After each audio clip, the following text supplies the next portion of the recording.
জয় কৃষ্ণকালী মায়ের জয়, জয় সোনা মায়ের জয়। এই মাত্র বাড়ি আসলাম, 6:45 বাজছে। এসে একটু স্নান করে একটু বসলাম, আর গোপসোনাকে একটু শশা ভোগ দিলাম। ওকে মিষ্টি ভোগ সকালবেলা দিয়েছিলাম, সরিয়ে দিয়েছি। আর এই যে তোমার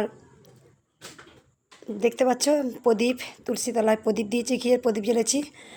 আর কিছু কথা বলবো আমি, সবাই আপনারা একটু ধরো না গৌরী। আবার একটা জিনিস জানো, যে কবিতা মাকে নিচে বসবো, কবিতা মাকে সবাই বসে একটু, হ্যাঁ চলে বসে যাবো না, অন্ধকার অন্ধকার আসছে। কবিতা মাকে আপনারা সবাই চেনেন। কবিতা মা উনি কিন্তু একজন কবিতার টিচার। কবিতা মায়ের উনি একজন, আপনারা সবাই দেখেছেন। আমি আজকে লাইভ করেছিলাম, লাইভটা কোনো কারণে কপিরাইট এসছে, আমি ডিলিট করে দিলাম এখনই। তা কোনো কারণে আমি একটা কথা বলি, যে কবিতা মা এমন একজন কৃষ্ণকালী মায়ের ভক্ত। তিনি কিন্তু রোজ প্রায় প্রতি মাসে আসেন, আর প্রতি মাসে এক একটা কবিতা লিখে দিয়ে যান। সেই জন্যই মায়ের নামই হয়েছে কবিতা মা। কবিতা মা কিন্তু খুব সুন্দর সুন্দর কবিতা এসে নিজে লেখেন। আর কবিতা মা কিন্তু একজন টিচার, তিনি কবিতা শেখান। অনেক স্টুডেন্ট আছে, অনেক স্টুডেন্টরা এসছেন মন্দিরে, অনেক স্টুডেন্টরা কবিতা বলেছে। তো যাই হোক, কবিতা মা একটা জিনিস আমি দেখেছি, কবিতা মা কোনোদিন আমাকে মানে বেশি বিরক্তি বা জ্বালানো সেগুলো কিন্তু করেন না। কবিতা মা বুঝে গেছেন যে মঙ্গলা মা হাজার হাজার ভক্ত দেখার পর খুব ক্লান্ত হয়ে পড়েন।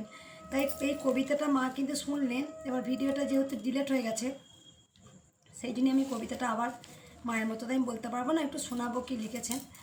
আর কবিতা মা তিনি বোঝেন, অন্তর দিয়ে ভেতর থেকে বুঝতে পারেন যে মঙ্গলা মায়ের কিন্তু খুব কষ্ট হয়। এত মানুষের সঙ্গে কথা বলা, এত মানুষের সঙ্গে তাদের সঙ্গে প্রশ্নের উত্তর দেওয়া, এটা খুব ক্লান্ত হয়ে পড়ি। তাই আজকে তোমার কবিতা মা এসেছিলেন। কবিতা মা মায়ের ভোগ করলেন, পরমান্ন ভোগ মাকে দিলেন, নিজের হাতে করলেন। জানেন যে আমি আমার মতো করিনি। তা কবিতা মা আজকে এসেছিলেন। কবিতা মা একটা কবিতা বলেছে। কবিতা মা তুমি কবিতাটা শুনবে, আমি তোমার মতো তো বলতে পারবো না, তুমি তো টিচার একজন মা। আমি একটু শুনিয়ে দিই, তোমার কথাগুলো শোনাবো, তুমি কি লিখেছো। তুমি যখন কবিতাটা পাবে খুব ভালো লাগবে। তোমার লেখা, মায়ের লেখাটাও সুন্দর। মায়ের দেখবে কোনো মা আসে মন্দিরে একদম নর্মাল, তিনি যে একজন টিচার, এত সুন্দর কবিতা বলান। তা কবিতাটা একটু পড়ে শোনায়, এগিয়ে শোনালে গলা জোর বেরোচ্ছে না আজকে। আমার মহাদেবটা ভিডিও করে দিচ্ছে, হ্যাঁ। আর তখন তো গোপাল থাকতো, ছোটোবেলায় গোপাল ভিডিও করতো। এখন গোপাল বেশিরভাগ সময় দিদিভাই ওর বাড়িতে, ও দিদিভাইয়ের কাছে এখন বেশি থাকে। আর মঙ্গলা মায়ের জবানিতে কৃষ্ণকালী মা, জগৎ তারিণী করুণাময়ী কৃষ্ণকালী মা গো, আমার বিশ্বজননী মাতা, ব্রহ্মাণ্ডের দ্বারক রূপে তুমি কলির পরিত্রাতা। আমি তোমার মঙ্গলা মা গো, তোমায় ভালোবাসি, দেহ মন জুড়ে নিবেদিত প্রাণ তোমার চরণে সপি। তোমার চোখের লীলা দেখেছি মাগো, ধন্য আমার জীবন। 7 জন্মের পুণ্যর ফলে তোমার কন্যা ও সেবিকা হলাম। তুমি তো যে আমায় ভালোবাসো খুব, লোকচক্ষুর আড়ালে। একদম এই কথাটা একদম খুব সুন্দর কথা লিখেছে। তুমি যে আমায় ভালোবাসো খুব লোকচক্ষুর আড়ালে। একদম মা আমাকে যে কতখানি ভালোবাসেন সেটা কিন্তু একদম বাস্তব সত্যি কথা। মায়ের সঙ্গে যে আমার কি অঙ্গিভঙ্গি হয় সেটা আমি জানি, বা অনেকে জেনে গেছেন। আমি পুরোটা বলি। আবার কিন্তু আমার এই চঞ্চলতা, এইগুলো কিন্তু আমি নিজে করি না, এগুলো মা হয়তো কখন আমাকে দিয়ে করিয়ে নেয়, তুমি কিন্তু চোখ বোঝে না। আবার যখন দেখি যে তোমার সেদিনে একটা ভক্ত, ওর গরুটার অনেক অসুখ ছিল, তা সেই ভক্ত মা অনেকটা দুধ দিয়েছিল। এবার মায়ের তখন বেলা হয়ে গেছে, পরমান্ন হয়ে গেছে, দিয়ে দুধটা গরম গরম তখন মায়ের ঘরে রেখেছে। আমি তখন বলছি যে আমাকে 1 কাপ দুধ দাও না গো, আমার খুব গলাটা ব্যথা। আমি কিন্তু কোনো দিন মন্দিরে দুধ সেবা করি না। সেদিন কি মনে হলো আমি একটু দুধ সেবা করি, আমি দুধটা নিয়েছি, কাঁচের গ্লাসে আমি মাকেও সেবা দিয়েছি, দিয়ে মাকে সেবা দেওয়ার পর আমি খাচ্ছি, আমি ফু দিয়ে মাকে দিচ্ছি, আমি সেবা করছি। সেবা করতে করতে আমি মায়ের সামনেটায় বসি।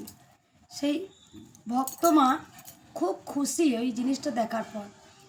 উনি আমাকে বলছে, ইস আমার না মনটা শুধু বলতো, আচ্ছা মঙ্গলা মা যদি একটু দুধ খেত আমি দেখতাম। মানে আমি যে কখন দুধ চেয়েছি খেয়ে নিয়েছি সেটা আমি জানি না, যাই হোক ভক্ত মা কিন্তু খুব খুশি হলো, মানে মা আমাকে দিয়ে করিয়ে নিল। আর একদিন একটা ভক্ত কোটো করে নারকেলের সন্দেশ দিয়েছে, আমি নারকেলের সন্দেশটা খুলে একটা খেয়েছি, আর যত ছোটো ছোটো বাচ্চা ছিল সামনে তাদেরকে নারকেল সন্দেশগুলো, আমি মন্দিরে যারা থাকে তাদেরকে বলো সবাই বাচ্চাগুলোকে একটা দাও, ওরা তো নারায়ণ, ওরাই খাক। তা সেই ভক্ত মা বলছে, মা গো আমি চেয়েছিলাম তুমি একটা খাও মা, তুমি খেলেই নাকি কৃষ্ণকালী মা খায়। তা কথাটা কিন্তু সত্যিই, এই কথাটা চিরন্তন সত্য। মাকে যখন আমি পরমান্ন করে দিতাম, মা তখন আমাকে বলতো, তুই না খেলে কি আমি খাবো? আমি মাকে সবসময় একটা প্রশ্ন করি, মা গো যে আমি খাচ্ছি তুমি কেন খাও না, তুমি কেন খাবে না? তখন মা আমাকে বলতেন যে তুই খেলেই তো আমার খাওয়া হয়ে যায়। তা দেখো মানে এই যে মায়ের সঙ্গে এত একটা আধ্যাত্মিক, জানো তো আমি না, যারা দেখবেন অনেক কিছু মানে মাকে নিয়ে এগুলো করে, তো দেখো আমার একটা কি জানো, আমি আসাতে অনেকের অসুবিধা হয়েছে, আমাকে ধরাধামে মা আনাতে, আমার মাধ্যমে প্রচারাতে অনেকেই কিন্তু অসুবিধা হয়েছে। যেমন দেখবেন অসুবিধা, আমি যেগুলো কি বলি, জল পোড়া তেল পোড়া, আপনারা কি এগুলো বলবো, আমি একটা কথা বলি যে জল পোড়া তেল পোড়া এগুলো কি, আপনারা কি এগুলো বিশ্বাস করছেন কেন? ভগবানের নাম নিয়ে চলুন, ভগবানই আমাদের উদ্ধার করবে। দেখো একটা হচ্ছে কৃষ্ণকালী মায়ের জয়, এটা মা নিজে নিজে প্রচার নিয়েছেন, নিজে নিজেই মায়ের মাহাত্ম্য প্রচার নিয়েছেন। মা স্বয়ং এসেছেন ছোট্ট বাচ্চা রূপে, হাইট, নিজের নাম আপনারা সবাই জানেন সেই কথাটা। মায়ের মন্ত্র জয় কৃষ্ণকালী মায়ের জয়, মা স্বয়ং নিজে বলেছেন, এগুলো সবাই জানেন। এই যে দেখবেন আপনারা যে এই যে মানে আপনারা এইটুকু বলতে চাই, আপনাদের দেখে বোঝার ক্ষমতা হয় না যে এইগুলো করা যায় না, জল পোড়া তেল পোড়া নেওয়া যায় না, তেল পোড়া জিনিসটা যে নিচ্ছেন ভালো হচ্ছে, এগুলো এগুলো নয়। মানে সব সময় আপনি গোবিন্দর সঙ্গে লিঙ্ক থাকতে হবে, গোবিন্দকে ডাকতে হবে সব সময়, যিনিই কৃষ্ণ তিনিই কালী। গোবিন্দকে সব সময় যদি আমরা ডাকতে পারি, একমাত্র আমাদের উদ্ধার করা মালিক হচ্ছে গোবিন্দ। কবিতাটা আসা যাক আবার। আমি এইটা বলতে চাই যে আপনারা নাম জপ করুন, তুমিও যে আমার ভালোবাসো খুব লোকচক্ষুর আড়ালে, মুক্তিমন্ত্র শেখালে আমায়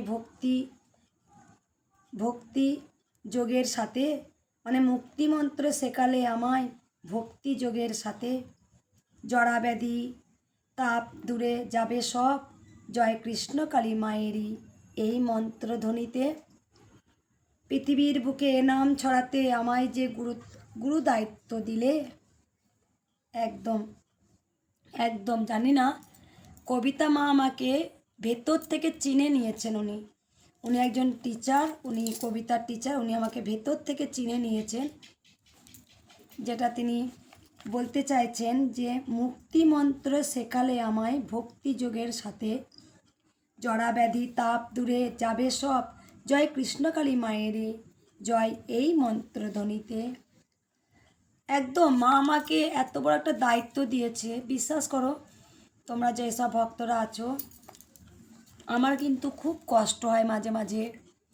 আমার এক এক সময় মনে হয় মা গো আমি শান্ত মনে যেন তোমায় ডাকি, আবার মনে হয় মা তুমি আমাকে এত বড় দায়িত্ব দিলে যে এত ভক্ত সেবা, এই মন্ত্রটা জয় কৃষ্ণকালী মায়ের জয়, এই মন্ত্র গোটা পৃথিবীর বুকে তুমি ছড়িয়ে দিলে মা। দেখো এগুলো আমার ক্ষমতা কিছুই নয়, এগুলো তুমি আমাকে আশীর্বাদ দিয়েছো, তুমি আমাকে বুকে টেনে নিয়েছো, তবে আমি এগুলো করতে পেরেছি না। তো যাই হোক, বলেছে পৃথিবীর বুকে এ নাম ছড়াতে আমায় যে গুরু দায়িত্ব দিলে, দেহ মন প্রাণ এক করে আমি জনসেবায় রত আছি, জনকল্যাণে এই মন্ত্র ছড়াতে জীবনকে পণ রেখেছি, তোমার নামের মাহাত্ম্য ছড়াতে কুৎসা অনেক সয়েছি। একদম সত্যি তাই। আজকে আমি জানো তো লাইভে না পাগুলো একটু খুব যন্ত্রণা করে সারাক্ষণ জলের মধ্যে যদি পাটা ছড়ায় তোমরা কিছু মনে করো না, কারণ তোমরা তো বুঝতে পারছো যে সারাদিন দাঁড়িয়ে থাকি তো জলের মধ্যে, পাটা একটু খুব ক্লান্ত লাগছে। তা সত্যি তাই, এই কবিতা মা এত কটু কথা শুনতে হয়, তোমরা দেখেছো? মানে কারা করছে বলো তো, তাদের তাদের তো একটা স্বার্থসিদ্ধি আঘাত লাগছে। তাছাড়া আমি বুঝে গেছি তারা আমাকে ভেবেছে যে সেই সময় দেখো মা ভাইরাল করার দায়িত্ব কিন্তু মা, কারণ আমি তো মিডিয়ার সামনে আসতে চাইনি, এটা হয়তো মাই চেয়েছিলেন। তা আমি ভিডিও বন্ধ করে দেবো বলেছিলাম, কিন্তু অনেক ভক্তরা যেহেতু বলেছেন মাগো আমরা তো যেতে পারি না, কৃষ্ণকালী মায়ের ভিডিও দেখলে পারে আমরা মনে শান্তি পাই, মায়ের ভিডিও পুজো দেখতে পারলে আমরা খুব শান্তি হয়। তা তোমরা এটা ভালো করে খুব জানো, অনেকে জানো তো খুব প্ল্যানিং খাটায়। আর একটা জিনিস আমি তো অনেকে জানে যে আমি খুব রেগে যাই, হ্যাঁ, কিন্তু আমার আমার মনটা আমি জানি না, হয়তো অনেকেই জানেন যে প্রচণ্ডভাবে সরল। আমি অনেকে না বিশ্বাস করে ফেলি, অনেকে আমি বিশ্বাস করে ফেলি, কিন্তু চালাকি আর চতুর এইগুলো আমি করতে পারি না। আমি হরবর তপর করে সব কথা বলে দিই। তা অনেকে এটা জানে গেছে যে ও ভাইরাল হয়েছে, এই সময় শীত কেটে ঢুকি। এবার দেখো প্রত্যেকটা সিনেমাতে দেখবে নায়ক খলনায়ক থাকে, নায়ক খলনায়ক, নায়ক যেমন নাম করে তেমন খলনায়কেরও কিন্তু তার নাম হয়। ঠিক সেরকম আমার প্রত্যেকটা যারা মায়ের চরম চরম ভক্ত তাদের প্রত্যেকটা জীবনে খলনায়ক ছিল, হ্যাঁ খলনায়ক ছিল। তেমন ঠিক ওরা না বেশ সুযোগ বুঝে ঝোপ বুঝে কোপটা দিয়ে দেয়, যে এই সময় ওরা সব খুঁজে খুঁজে দেখে কার বেশি সাবস্ক্রাইব, কে বেশি ভাইরাল, তারা ঠিক না ঢুকে পড়ে যে এই সময় ওকে দিয়ে আমাদের এই সময় কামিয়ে নেওয়া যাবে। ঠিক যেমন নায়ক থাকে খলনায়ক থাকে, ঠিক সেরকম হয়েছে আমি জানি। যাই হোক, আবার কবিতাটা আসি। এই যে কথাগুলো লিখেছেন আমার খুব সুন্দর, যেমন লিখেছে পৃথিবীর বুকে নাম ছড়াতে আমায় যে গুরুত্ব দায়িত্ব দিলে, সে দেহ মন প্রাণ এক করে আমি জনসেবায় রত আছি, জনকল্যাণে এই মন্ত্র ছড়াতে জীবনকে পণ রেখেছি, তোমার নামের মহত্ব ছড়াতে কুৎসা অনেক সয়েছি। একদম অনেক কুৎসা সয়েছি, সয়ে যাচ্ছি, যা নয় তাই, মানে একদম আর কিছু বলবো না। সংসার ধর্মকে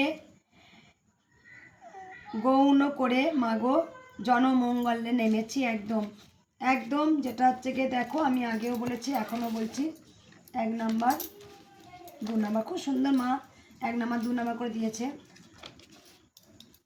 সমাজে কিছু কূপমণ্ডুক আমায় মানসিক যাতনা দেয়। একদম একদম এই কথাটা যে বলেছে না, দেখো এই যে জাগাই মাদায় যেমন মানসিক যন্ত্রণা দিয়েছিল, ঠিক তেমন তোমরা জানো নাম, আমি তো প্রথমেই বলেছি নাম বলতেও আমার খুব দ্বিধাবোধ করে, কারণ তোমরা সবাই জানো মানসিক যাতনা মানে আমাকে সব সময় মানসিক টর্চার করার চেষ্টা করে।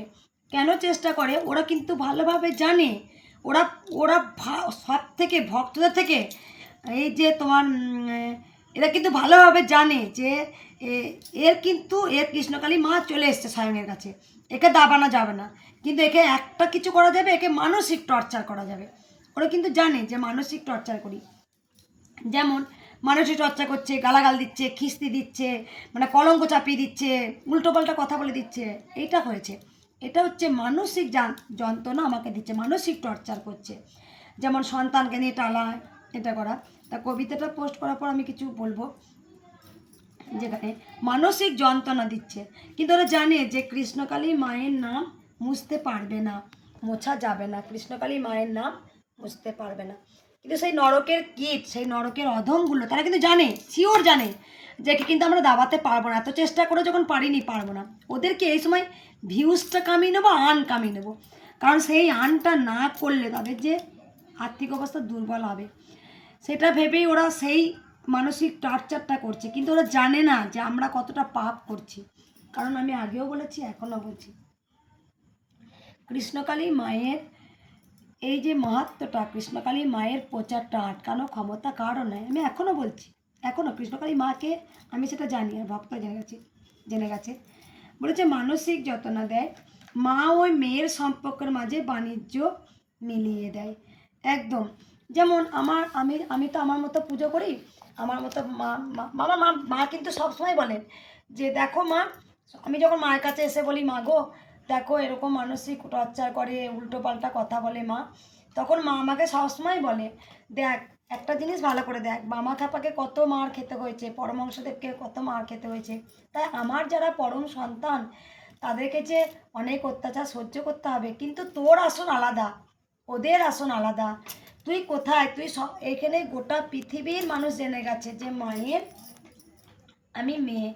আর মা স্বয়ং নিজে বলেছেন কলিযুগের কৃষ্ণকালীর কন্যা। আজকে মা যে আসনটা আমাকে দিয়েছেন সেটা কারো ক্ষমতা নেই টেনে ছিঁড়ে নেওয়ার, সেটা মা আমাকে দিয়েছেন। এইটাতে হিংসায় জ্বলে আরও এরকম মানসিক টর্চার করছে, একটা হিংসা, প্রচণ্ড একটা হিংসা তাদের মধ্যে জমে গেছে। কেন আমি হব সাধারণ নারী হয়ে, কেন? কিন্তু সেটা তো মা দিয়েছে না, এত প্রচার, এত জয় জয়কার, সেটা হজম করতে পারছে না। তা যাই হোক, আমি মাকে যখনই, আমার একটা ভুল কী হয়, মা আমাকে যেটা শেখায় না আমি নিই না, মা আমাকে যা বলে আমি নিই না। মা আমাকে বলেছে ওদের তুই নাম নিবি না, তুই কিছু করবি না, তুই তোর মতো পুজো দেখবি, তুই তোর মতো ভক্ত দেখবি, তুই চলে আসবি। কিন্তু আমি এক এক সময় তো রেগে যায়, এরকম আমি কেন প্রতিবাদ করতে, মা বলছে আসনটা তো আমি তোকে দিয়েছি, তোকে আমি আজকে কমল সুরে রেখেছি, সেই আজকে তুই দেখ ভালো করে ভাব, তুই যেখানেই যাস সবাই দেখবি তোকে বলে কৃষ্ণকালী মা, কিন্তু তোর নামটা তো মুছে গেছে, আমার নাম মুছে গেছে, আমার নামের জায়গায় কৃষ্ণকালী মা হয়েছে, তাহলে নামটা তো মুছে গেছে আজকে। তাহলে কী হচ্ছে, এইটা কি সবাই পায়? এটা কি সবাই পায়? মা আমাকে অনেক বোঝায়, কিন্তু আমি যখন মায়ের কাছে বসি না, যখন এই কথাগুলো বলি, মা বলে দেখ তুই তোর কিন্তু আলাদা আসন, তুই সবসময় ওদের সঙ্গে নিজেকে গুলিয়ে ফেলিস না, তুই এগুলো ত্যাগ কর, তুই রাগটা ত্যাগ করতে হবে। আর আমি তো রেগে যাই চরম চরম করে। দেখো আমি কিন্তু আমার নিজের পরিচয় এখন আমি জানি না, কিন্তু মা জানেন যে আমি কে। তাই মা আমাকে যে আসনটা দিয়েছেন, যে স্বীকৃতি দিয়েছেন আজকে গোটা বিশ্বের, সেটা তো সবাই পায় না, না সেটা তো মা আমাকে দিয়েছেন। তাই এক এক সময় খুব রেগে যায় যখন বলি, যখন দেখো একটা নিতে পারি না কখন বলো তো, দেখো মায়ের কাছে তার পৃথিবীতে সব থেকে বড় তার সন্তান না, নিজের দেখবে ঝপটা যায় আসুক নেওয়া যায়, কিন্তু যখন একটা সন্তানকে ধরে যখন কিছু বলা হয় তখন এটা খুব কষ্ট হয়। তারপরে যখন ধরো এই যে মাকে, কৃষ্ণকালী মাকে কত কি বলছে, ঠিক আছে, আমাকে বলছে, ঠিক আছে অবশ্যই, আর কৃষ্ণকালী মাকে নানা ধরো, এই যে আজকে এত কিছু বলার পরও আজকে কি ভক্তকে একটাও আটকাতে পেরেছে? আজকে তিন জায়গায় ঝড় এসছে তো, বাড়িতে, হ্যাচারিতে, ওখানে, কিন্তু পেরেছে কি একটা ভক্তকে আটকাতে? কিন্তু পারেনি। আজকে তোমার দেখেছো, আজকে মঙ্গলবার, আজকে প্রচুর বৃষ্টি পড়ছিল, কাতারে কাতারে ভক্ত, আপনারা সবাই দেখেছেন, অজস্র ভক্ত। আমি জানি যে দেখো আমাদের মায়ের মন্দিরটা, আমি বলে দিই মায়ের মন্দিরটা কেমন করে হবে আমাকে জিজ্ঞাসা করা হচ্ছে। আমি একটা কথা বলেছি, মায়ের মন্দিরটা যেমন একটা মন্দির দেখে আমাকে বললো এরকম মায়ের মন্দিরটা হবে। তা আমি তখন বললাম যে কৃষ্ণকালী মা কাউকে দেখে নকল হবে না, কৃষ্ণকালী মায়ের মন্দির আলাদা রকম হবে, কিন্তু আমাকে দেখে সবাই নকল করুক, তাহলে একটা কী হবে, যে হ্যাঁ কৃষ্ণকালী মাকে দেখে 1000 জন নকল করছে, এই কৃষ্ণকালী মা এসছে, এই এটা হচ্ছে, নকল করুক। কিন্তু আমি চাই মায়ের মন্দির পুরো আলাদা রকম। আমি প্রথমেই বলেছি দক্ষিণেশ্বর মন্দির আর তারাপীঠ নিয়ে, এই দুটো নিয়ে হবে মন্দির। তাহলে আমার একটা মা বলে দিয়েছেন আমাকে, যেই মতো মন্দির হবে দক্ষিণেশ্বর তারাপীঠ আদল নিয়ে হবে কৃষ্ণকালী মায়ের মন্দির। আমাকে অনেকজনা মন্দির দেখাচ্ছে, মা এই মন্দিরটা পছন্দ হয়েছে, আমার কারণ নকল করতে ইচ্ছা করে না। দেখো আমি আমার মতো সবসময় বলেছি, আমি আমার মতো, হ্যাঁ আমাকে দেখে নকল করুক, কিন্তু আমি মায়ের কাছে প্রার্থনা করি যেন আমি কাউকে দেখে যেন নকল না করি। যাই হোক, এবার কবিতাটা আবার আসি, অনেক বড় কবিতা এই মা। কবিতা মা তুমি আবার এসো একবার, আর তোমার নাম্বারটা আমাকে একটু দিয়ে যেও কবিতা মা, তোমার নাম্বারটা আমার কাছে নেই। যাই হোক, আমি তো ফোনে কথা বলি না, তবু নাম্বারটা আমাকে দিও। সমাজের কিছু কূপমণ্ডূক আমায় মানসিক যাতনা দেয়, মা ও মেয়ের সম্পর্কের মাঝে বাণিজ্য মিলিয়ে দেয়। তোমার আশিসে ভাগ্য করে আমি আমার শিবকে পেয়েছি, সেও যে মা ঢাল হয়ে থেকে একসাথে পায়ে পা মিলিয়ে চলেছি। দেহ ক্ষয়ে গেছে, মন ভেঙে গেছে, জানি তাও সাময়িক। তুমি যে আছো মোর রথের সারথি, তাই তো শত শত প্রতিবন্ধক তাকে ঘুরিয়ে চলেছি। মা তোমার মূল মন্দির হবে বর্ধমানে এই এই গণ আমি করেছি, সাথে আছে মোর লক্ষ ভক্ত, সেই বলও আমিও পেয়েছি। একদম বিশ্বব্যাপী তোমার নামের জয়ধ্বনি যেদিন প্রতিধ্বনিত হবে আকাশে বাতাসে, সব গ্লানি আমার মুছে যাবে। সেদিন সেদিন নামের স্রষ্টা হিসাবে উর্মি ও গোপাল দুটি আজও তাজা ফুল তোমার আশিসে পেয়েছি। গোপাল যে হবে মাগো তোমার ভবিষ্যৎ সেবক, সে পুষ্পাঞ্জলি আমি দিয়েছি। স্রোতের বিমুখে ক্ষুব্ধ করেও পেরেছি আমি গড়তে, তোমার নামের মন্দির হবে পৃথিবীর কোণে কোণে। একদম খুব সুন্দর। একটা বলি যে দীর্ঘ পথ হেঁটে এবার আমি বড় ক্লান্ত মাগো, তোমার আদেশ পালন শেষে তোমার কোলে ঠাঁই দাও আমায় সন্তান স্নেহ বসে। যেদিন আমি থাকবো না ভবে তোমার নামেই সাথে, আমার নামও যেন উচ্চারিত হয় জয়ধ্বনি ধ্বনির সঙ্গে।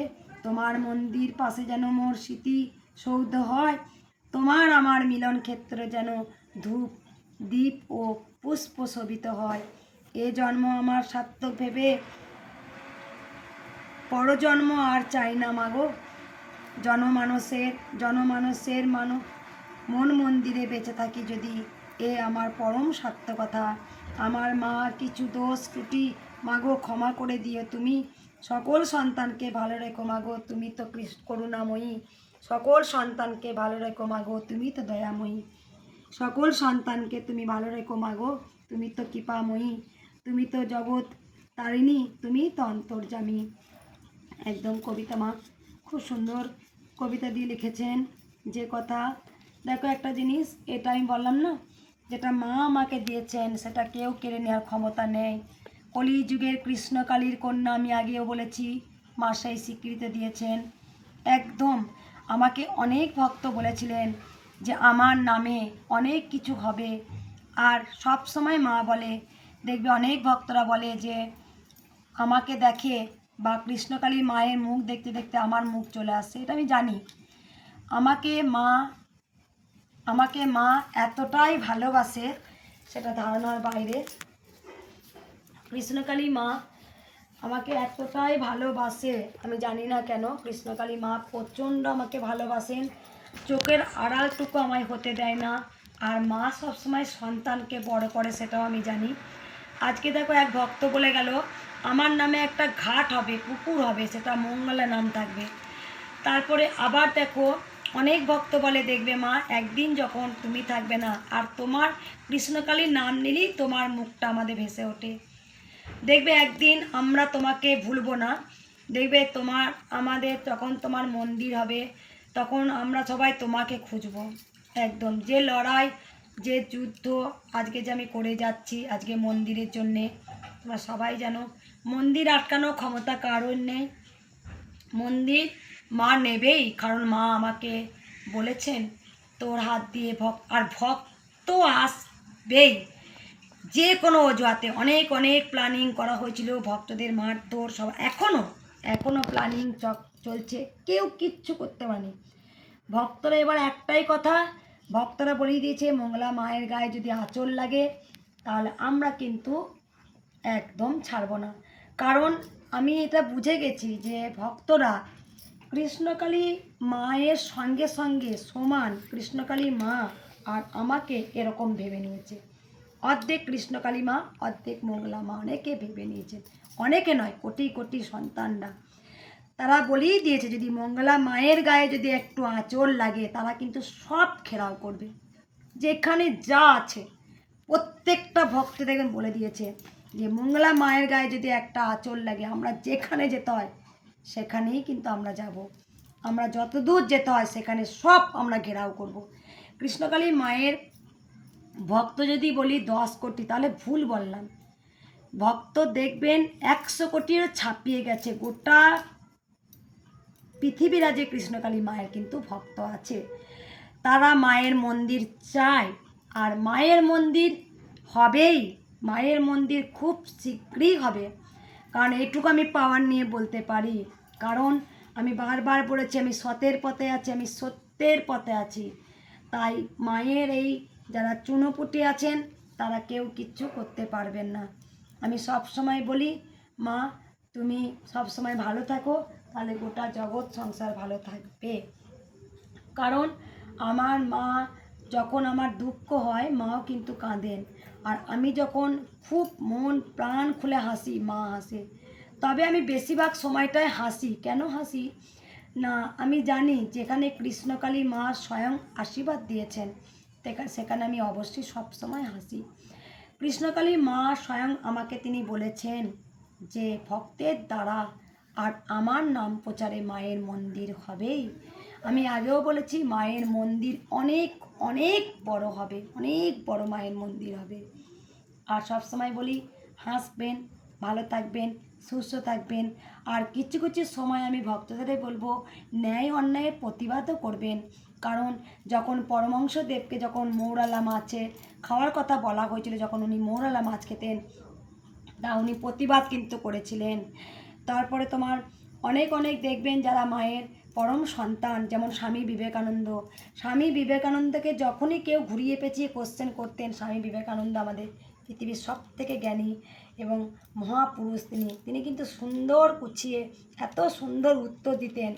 তা যাই হোক, আমি জানি যারা মায়ের আর একটা জিনিস আমি খুব শিখেছি, আমাকে অনেক অনেক মায়েরা বা অনেক ভক্তরা বলেন যে গাছে মিষ্টি ফল হবে সেই গাছেই কিন্তু ঢিল ছোড়া হবে। আর যাকে দেখবে পা ধরে নামানোর চেষ্টা হবে জানবে সে ওপরে আছে, তাই জন্য তাকে পা ধরে নামার চেষ্টা করা হচ্ছে।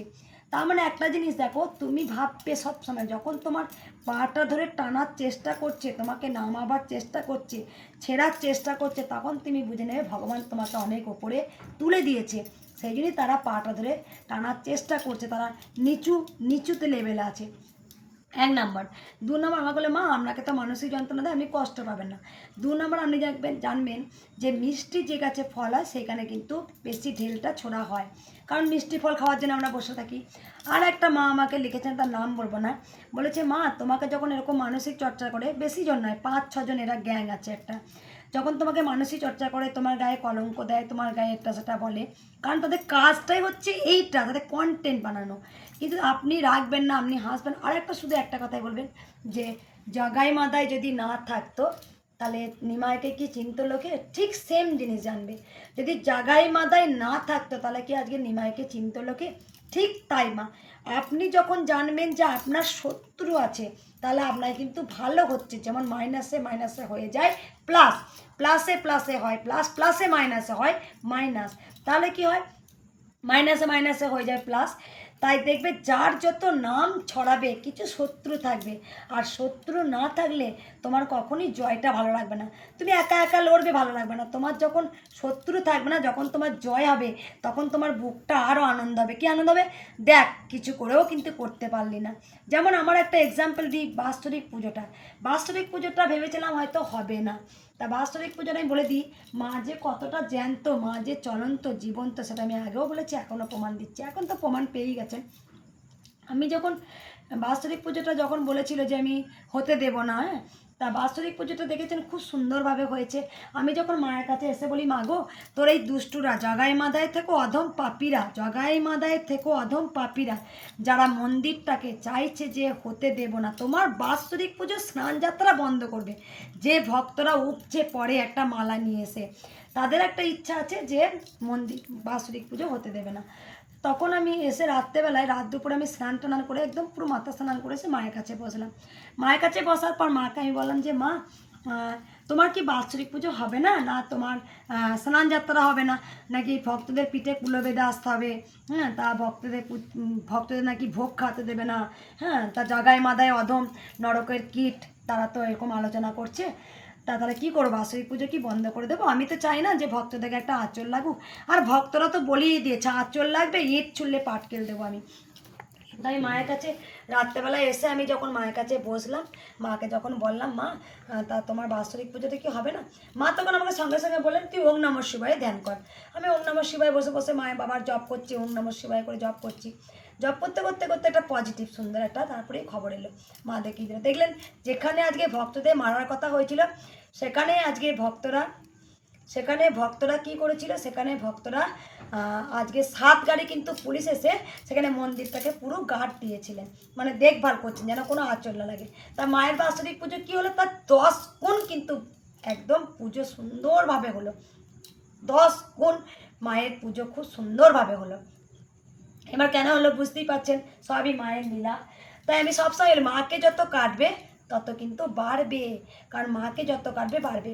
আর যে কোনো জিনিসে দেখো যখন ওষুধ থাকতেই হবে, যেমন হচ্ছে গিয়ে তোমার মানে পবিত্র আর পাপ, পবিত্র থাকলে পরে তার সঙ্গে সঙ্গে পাপও কিন্তু জন্মাবেই। তাই দেখো ভালো করে লক্ষ্য করে দেখো, যখন তোমার প্রহ্লাদ ছিলেন তখন নৃসিংহ নারায়ণ কশিপুর হিরণ্যকে বধ করলেন, যখন রাম ছিলেন তখন রাবণকে বধ করলেন, যখন কংস ছিল তখন কৃষ্ণ বধ করলো, মহাপ্রভু যখন এলেন তখন জাগাই মাদায় কিন্তু তারা কৃষ্ণের হাতে একদম সঁপে দিলেন। ঠিক তাই এই যে কলিযুগের আবার যখন কৃষ্ণই যখন কালী হয়ে এলেন, তাহলে পাপী তো থাকবেই। তাই পাপীকে বিনষ্ট করার, পাপীকে ধ্বংস করার কৃষ্ণকালী মা ঠিক তার অবলম্বন করে রেখেছেন, কারণ কৃষ্ণকালী মা সেই পাপীদের ধ্বংস করার ঠিক পথ বেছে রেখেছেন। অবশ্যই পাপের সাজা হবে। যারা এই কৃষ্ণকালী মায়ের প্রচারটাকে বন্ধ করছেন, যারা কৃষ্ণকালী মায়ের বাৎসরিক পুজো বন্ধ করার চেষ্টা করেছেন, যারা কৃষ্ণকালী মায়ের মন্দির বন্ধ করছেন, পাপের সাজা কৃষ্ণকালী মায় কিন্তু লিখে রেখেছেন। তাই মা আমাকে সবসময় বলে তুমি কিচ্ছু বলবে না, তুমি কখনো খারাপ হবে না। আমি যখন মায়ের কাছে এসে বলি, মা ঠিক তাদের পাপের সাজা ঠিক তাদের খাতায় তুলে রেখে দিয়েছে, ঠিক হবেই একদিন।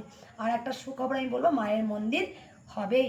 সবাই ভালো থাকবেন, সুস্থ থাকবেন, আর মায়ের নাম জপ করবেন। আর কিছু বলবো না। জয় কৃষ্ণকালী, মায়ের জয়। মাকে দেখে দাও একটু।